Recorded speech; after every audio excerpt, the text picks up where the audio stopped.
A big story today that could change history in Florida. Medical marijuana is one step closer to legalization. A state Supreme Court decision paved the way for it to be on ballot this November. If the amendment were to pass, Florida would become the 21st state and the first southern state to decriminalize medical marijuana. Our Alex Hobson is breaking down both sides of this issue. She joins us live in Tampa with the details on that. Alex? We're here at the Supervisor of Elections Office, which signifies really the next step for this issue. Come November, there will be an amendment on the ballot where, if it passes, would allow doctors to prescribe medical marijuana to those with debilitating conditions. And as you can imagine, some are happy about this and some aren't.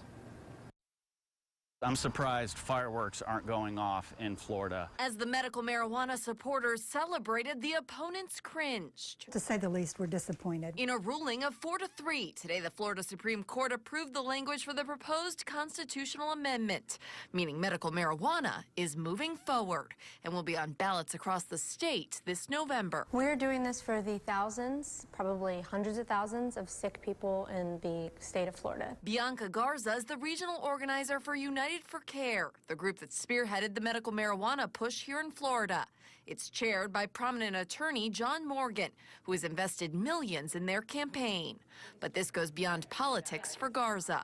For her, it's personal. My grandmother suffered and died from pancreatic cancer. And she believes marijuana gave her grandmother a better quality of life when nothing else could. I've seen pictures of her, and you can see just the difference, just the color in her face and the meat on her bones. But opponents like Calvina Fay of the Drug Free America Foundation say this push isn't about medicine at all, referring to it instead as de facto legalization. What we have found, when people really understand what this is about, they recognize it for what it is, full-blown legalization of marijuana. Tonight, both sides vowing to continue their fight. It's not over. We still need to do education, awareness, and remind people to get to the polls. I really call upon the Florida voters to learn about this issue before they actually go and vote.